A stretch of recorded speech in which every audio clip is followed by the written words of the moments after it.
Hi. അപ്പോൾ നമ്മുടെ Sasi Tharoor MP ചോദിച്ചിരിക്കുവാണ്, അന്ന് അത് സച്ചിനായിരുന്നു, ഇന്ന് അത് വൈഭവ് സൂര്യവംശിയാണ്, എന്തുകൊണ്ട് നിങ്ങൾ അദ്ദേഹത്തെ സെലക്ട് ചെയ്യുന്നില്ല? അന്ന് സച്ചിൻ എന്ന് പറഞ്ഞാൽ 14 വയസ്സിൻ്റെ കാര്യമാണ് പറയുന്നത്. വൈഭവിന് ഇപ്പോൾ 14 വയസ്സേ ഉള്ളൂ. അന്ന് 14 വയസ്സിൽ സച്ചിൻ അത് ചൂസ് ചെയ്തുകൊണ്ട്, സച്ചിനെ സപ്പോർട്ട് ചെയ്തുകൊണ്ട് സച്ചിൻ ഇന്ന് എവിടെ എത്തി നിൽക്കുന്നു? അപ്പോൾ ഇന്ന് നിങ്ങൾ ചൂസ് ചെയ്യുക. ചോദിക്കുന്നത് ചീഫ് സെലക്ടറായ അഗാർക്കറിനോടും കോച്ചായ ഗൗതം ഗംഭീറിനോടും ബാക്കി BCCയോടുമാണ് അദ്ദേഹം ചോദിച്ചിരിക്കുന്നത്. ശശി തരൂരാണ് ചോദിക്കുന്നത്. ശശി തരൂർ ഒരു കാര്യം ചോദിക്കുക പറയുക ചെയ്തിട്ടുണ്ടെങ്കിൽ അതിന് വ്യക്തമായി പഠിച്ചിട്ടുണ്ടാവും, വ്യക്തമായ ധാരണ ഉണ്ടാവും. ഓക്കെ, അത് രാഷ്ട്രീയമായാലും ഇൻ്റർനാഷണൽ അഫയേഴ്സ് ആയാലും അത് ക്രിക്കറ്റ് ആയാലും. ഞാൻ ക്രിക്കറ്റ് കളി കാണുമ്പോഴൊക്കെ പുള്ളിയുടെ ഫേസ്ബുക്ക് പേജ് ഫോളോ ചെയ്യാറുള്ളതാണ്. അപ്പോൾ പുള്ളി വ്യക്തമായിട്ട് ഓരോ കാര്യം പറഞ്ഞ് എഴുതുന്നതൊക്കെ നമ്മൾ കണ്ടിട്ടുണ്ട്. അപ്പോൾ അത്തരം ധാരണ പുള്ളിക്കുണ്ട്. പുള്ളി ചോദിച്ചതിൽ തെറ്റൊന്നുമില്ല. കാര്യം നമുക്ക് എല്ലാവർക്കും മനസ്സിൽ തോന്നിയൊരു കാര്യമാണ്.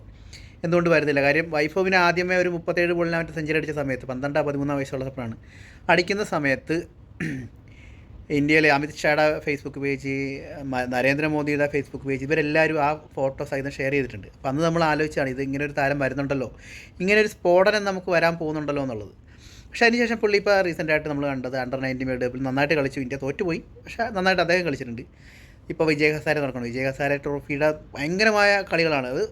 വൈഭവ് മാത്രമല്ല, ബാക്കി മിക്ക ആൾക്കാരും നല്ല രീതിയിൽ കളിക്കുന്നുണ്ട്. വൈഭവ് അവിടെ 84 ബോളിൽ നിന്ന് 190 അടിച്ചിട്ടുണ്ട്. വെറും 10 റൺസിനാണ് ഡബിൾ സെഞ്ചുറി മിസ്സായിരിക്കുന്നത്.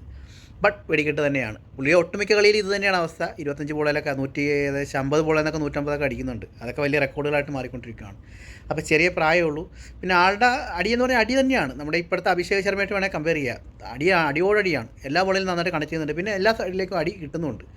അപ്പോൾ അതുകൊണ്ട് തന്നെ പ്രതീക്ഷയുണ്ട്. പിന്നെ എനിക്ക് തോന്നുന്നു ഇപ്പോൾ ഇന്ത്യൻ ടീം അതിനെ മൈൻഡ് ചെയ്യാണ്ടിരിക്കുന്നതാണോ? കാര്യം ഓൾറെഡി ഇഷ്ടംമാതിരി ലെഫ്റ്റ് ഹാൻഡേഴ്സ് നമുക്കുണ്ട്. അത് നന്നായിട്ട് കളിക്കുന്ന ആൾക്കാരാണ്.